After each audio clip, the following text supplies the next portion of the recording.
Congratulations. You've just been selected for the feasting. Your death and sacrifice to the Grand Duke of our wonderful nation will ensure his longevity. So you should be proud of the fact that you will be ensuring the continuation of the glorious vampires that rule our territory.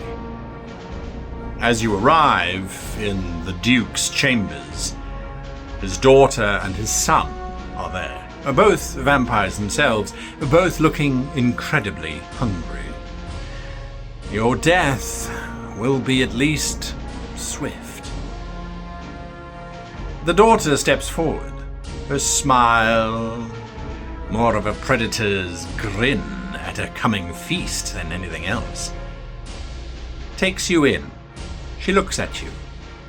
And then her head explodes. Her brother's head explodes. The chamber is suddenly quiet, and you are all alone.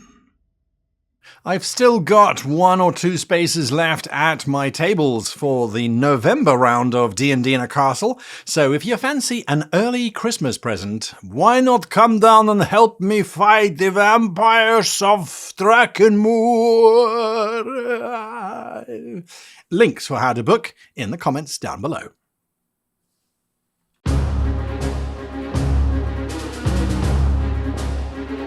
Hi, welcome to Guide Adventures! My name is Guy, and of course we're going through the adventure for the HMS Victory. This is the final video in the series, and I have taken on board, no pun intended, actually all the puns intended, your comments that you spoke about and came up with ideas on and all of that kind of stuff in the last video. So thank you for that. That was, and that is, the entire purpose of this channel, is that we can look at this kind of stuff and go, hey, that's a cool idea. I'm stealing that, or I'm drawing from that, or I'm taking inspiration.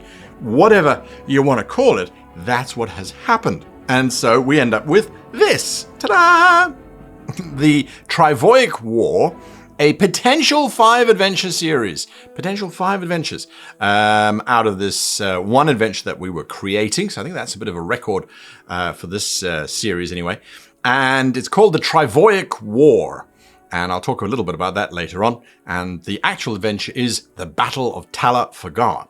And those of you that love anagrams, well, you can work out where those come from.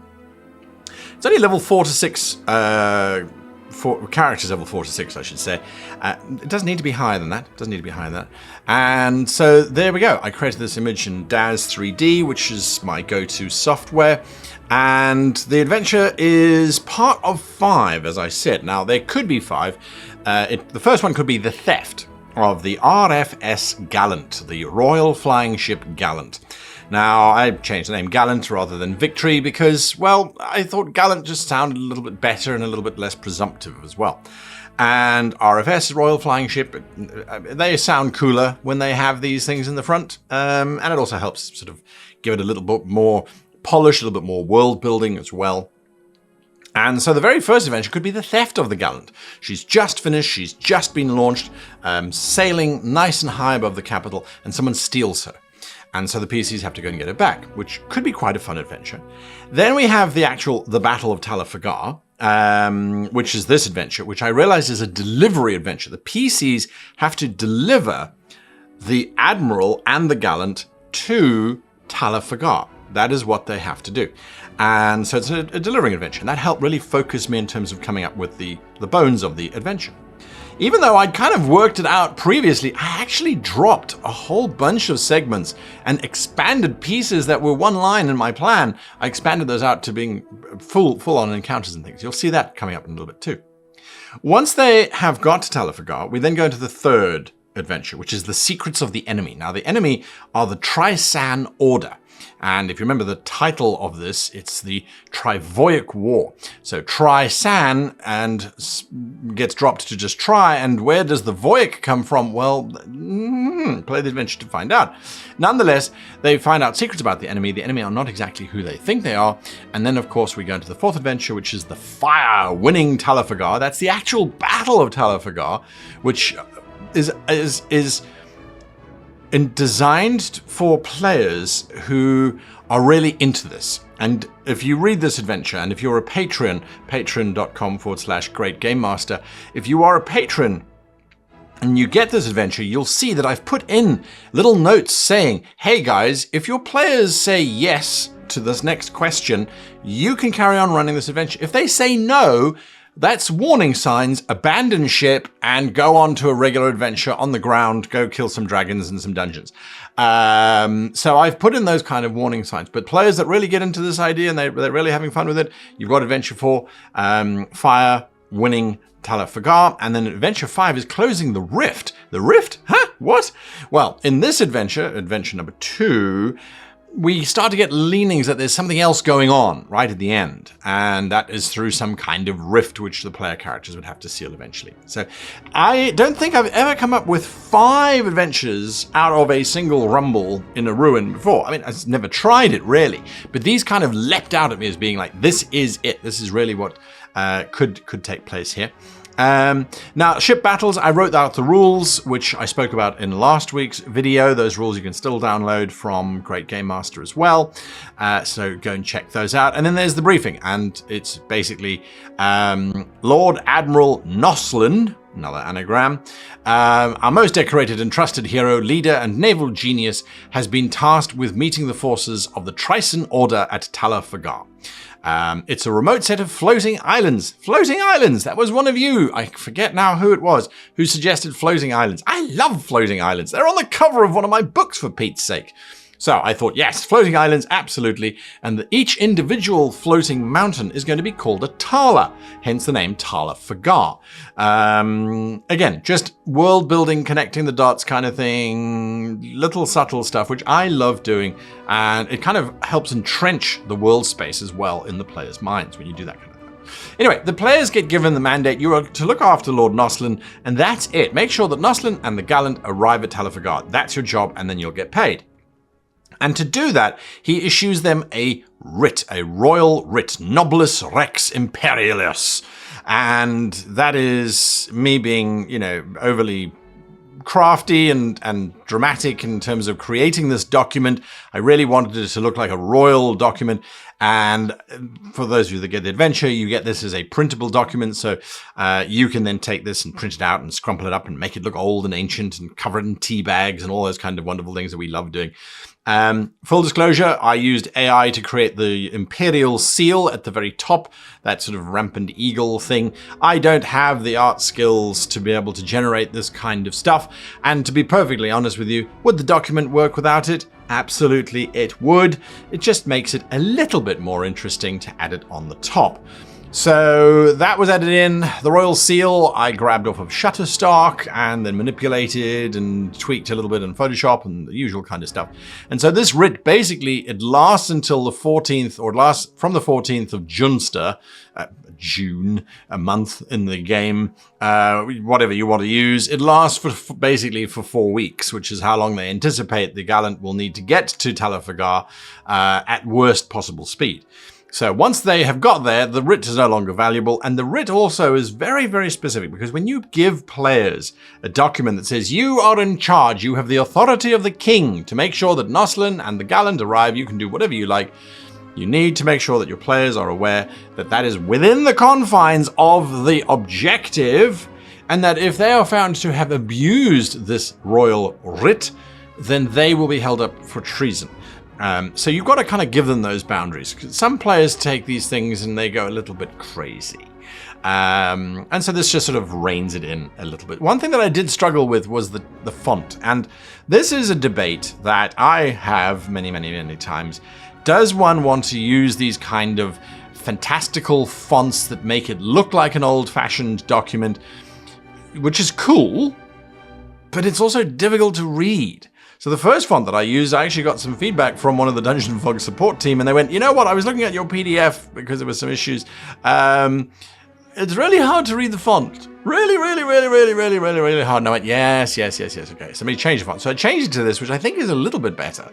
Because I can read it if I sort of just look at some words. That's my usual test, by the way, is I just look at some words and I go, and withdraw this writ. the bearer to be taken into custody, whereupon they shall face a trial most fair for treason, punishable by permanent obliteration. So I can just drop in and start reading sentences that I don't remember writing, and that's fine. So that for me is the litmus test. Yes, this document is absolutely fine. Okay, so they get this writ, and then they get onto the ship. Now, it's a delivery mission, which means that the very first thing is introduction to the people, the places, and the objective. It's a very mundane kind of step, especially in a delivery mission, because you are given the thing right at the beginning. Here is the thing, go deliver it. That's about as exciting as it can get.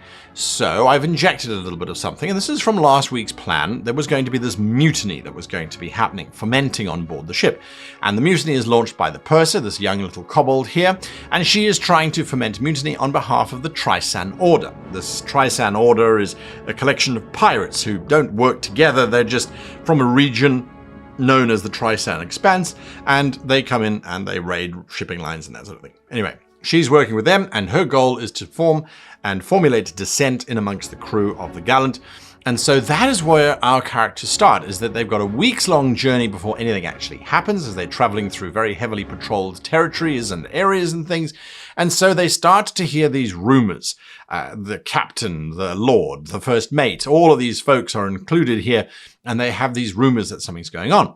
Now, I didn't want this to be a very slow opening. I wanted this to move quite quickly, but to start to set the tone that there's more to this adventure than just surface level combat and flying cool and wonderful aerial ships. I wanted there to be more to it.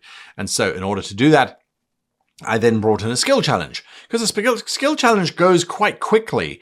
And if you run them the way that I do, every time the character gets something right, they get some information. So there is this constant moving forward that the player characters are working for by rolling for it, and that they're not having to scratch their heads and go, oh, we don't know how to actually run an investigation in real life into mutiny, so what do we do? So this kind of gives them some direction, some focus, it moves the thing forward, and by the end of it they discover that Zocris, the kobold purser, is dishing out cash to sailors to go and cause problems and that sort of thing.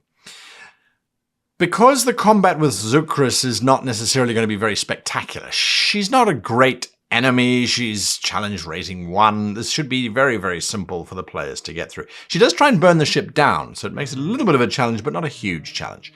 We haven't had any combat. So when we get to step 2, which is part of the journey, which we're now on, we now need to introduce some combat. So with all of the trauma that the purser has caused in amongst the men and things, Noslin believes the best idea would be to put in at Fort Madden, which is the very edge of the kingdom that the ship is from, the RFS, the Royal, whoever it is, their edge of their kingdom. And so they put in at Fort Madden.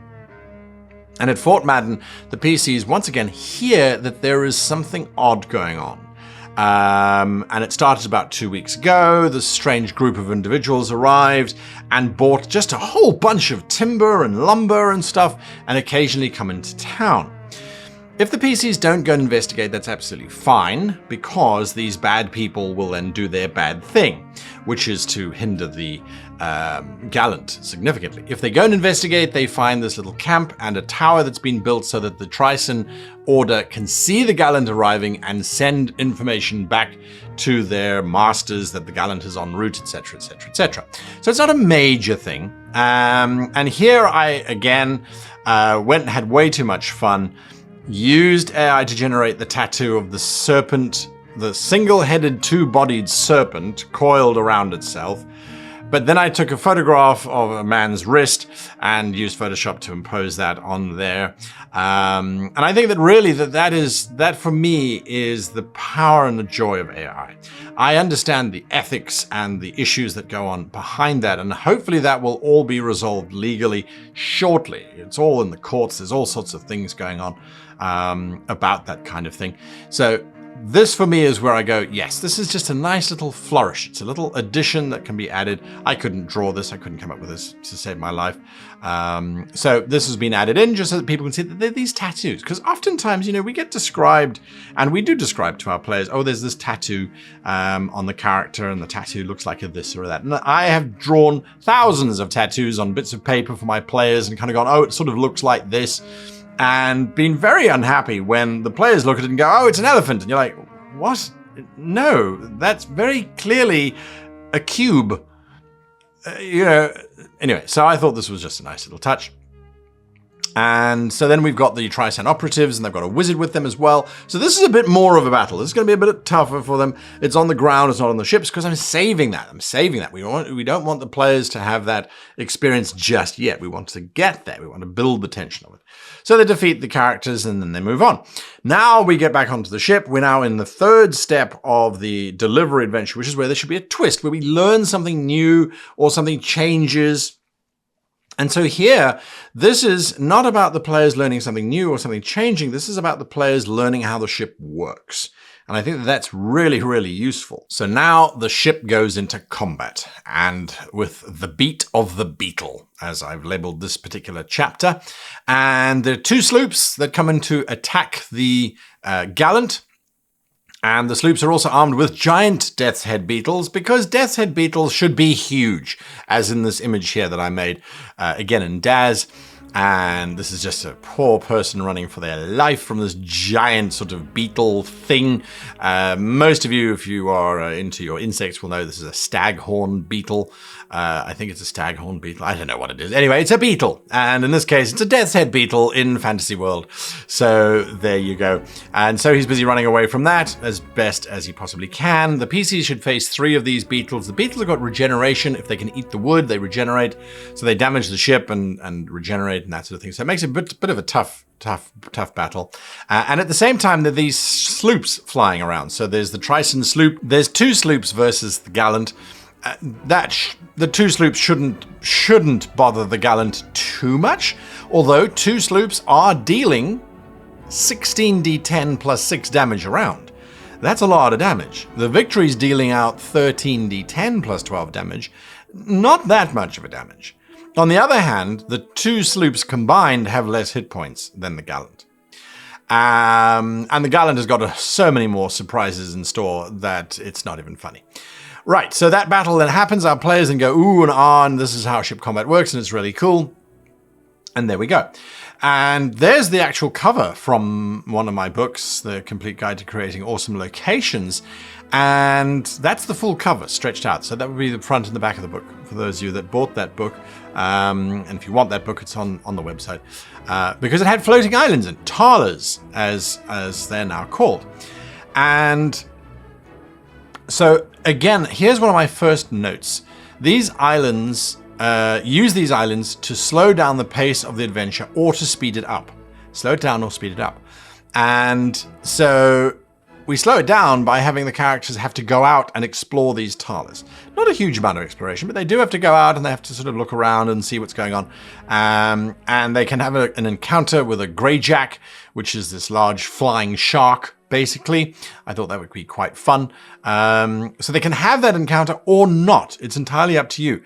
If the battle with the beetles was a bit too heavy for the player characters, maybe you don't want to have another battle again, so maybe you don't have any greyjacks. If the battle with the beetles was very, very simple and you now want them to have something even more terrifying, well, here's giant flying sharks, because that's super, super scary. So that is what happens there.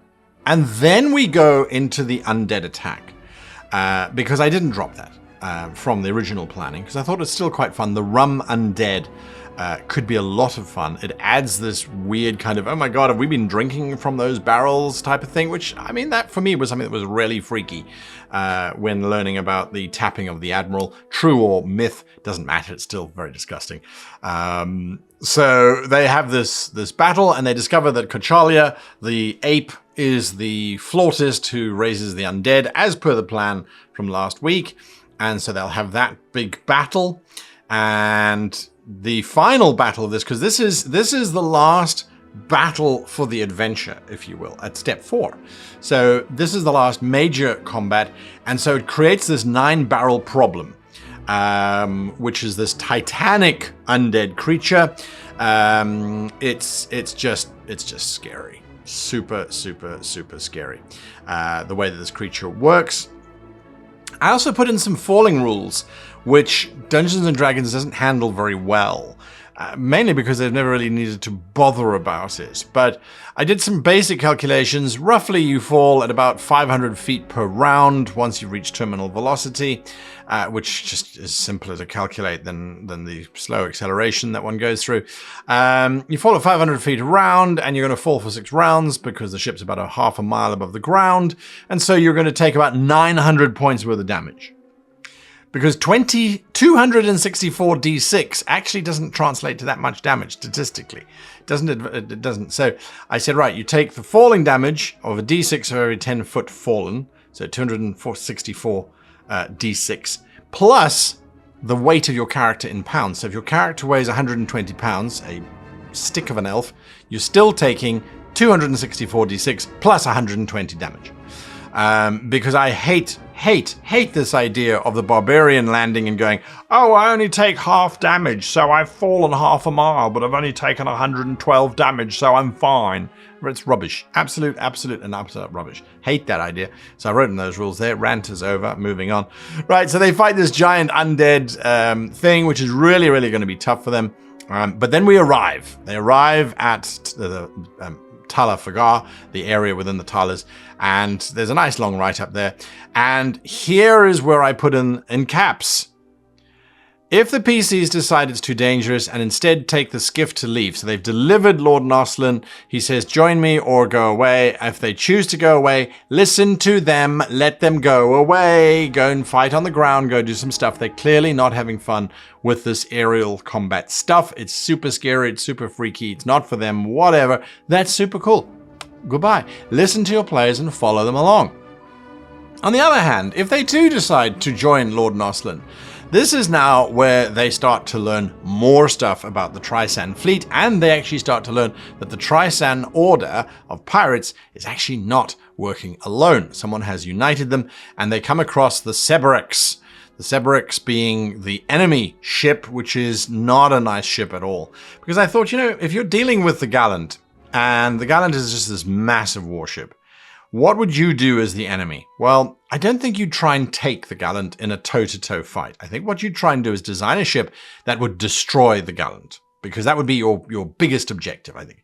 And so the Cerberus breathes fire. It is this horrific fire ship, and it's really, really, really nasty, except that we twist it up even more. It doesn't breathe fire, it breathes necrotic fire, which burns organic material, living organic material. So wood of the ship is safe, but flesh is not. And we discover, once again through a skill challenge, as the PCs have to sneak onto the Cerberus, that there are these shadowy figures working with the Trisan order, controlling these pirates and bringing them together and making them do what they want. And so that raises the stakes, the tension, if you will. And so when they get back from the Cerberus, assuming that they get back, the Admiral will offer them a sloop of their own to join him in the battle. Now, we know that the next adventure is not actually the Battle of Tala Fagar, because the enemy are going to do something even more dastardly than engage in battle. So the PCs then have to go and find out some more information, that sort of thing. But they will be given their own sloop. So this is sort of their way of getting into having a flying ship and all that kind of cool and wonderful stuff. And they've earned it. They've really, really, really earned it by this point. So again, listen to the players. If they're like, yeah, cool, that was fun. Okay, now we don't want the sloop, we're going to leave. That's absolutely fine. Don't try and force it upon them. They're not going to go, we're not going to go, right? Anyway, so that's the adventure. I had a lot of fun creating this one. I mean, I have fun creating all of them. But sort of coming up with the different challenges and things. I dropped some stuff from my original plan. There's no poisoning now happening, because it just felt like there was more ship. I added in this entire Trisan engagement early on because I wanted the players to know that the Trisan were dangerous, difficult people to deal with. And so there we are. Yeah, it is, I think, a lot of fun. I can't wait to play this with my own group just to see how they deal with the whole thing. And if they like the idea, I'll definitely carry on running the rest of the adventures. Anyway, that's it from me for the HMS Victory. So a huge thank you to the HMS Victory for letting me run around and film on the Victory. And a big thank you to all of you for suggesting that I go and look at some of the other ships as well. I would absolutely love to head down and go and do that. Time permitting, of course. What's next? Well, there's lots of options currently in the air at the time of recording this video, so I'm not going to make any promises. I will tell you this, though. There's probably going to be another week's delay, because finding these locations, getting to these locations, and getting permission to film at these locations is tricky. Some you can just walk in and start filming. Others you actually have to get written permission from, and the places that I'm currently looking at, super exciting, but all require permission, so watch this space. Anyway, a reminder, you can grab this adventure on patreon.com/greatgamemaster, or you can go and download the rules for locations, armies, and ship battles from my website, www.greatgamemaster.com. And of course, you can always join our discord.gg/greatgm to come and join your fellow viewers and just talk about these adventures and have some fun, share some ideas and learn from each other, which would be fantastic. Until we meet again, I wish you the happiest of adventure creation.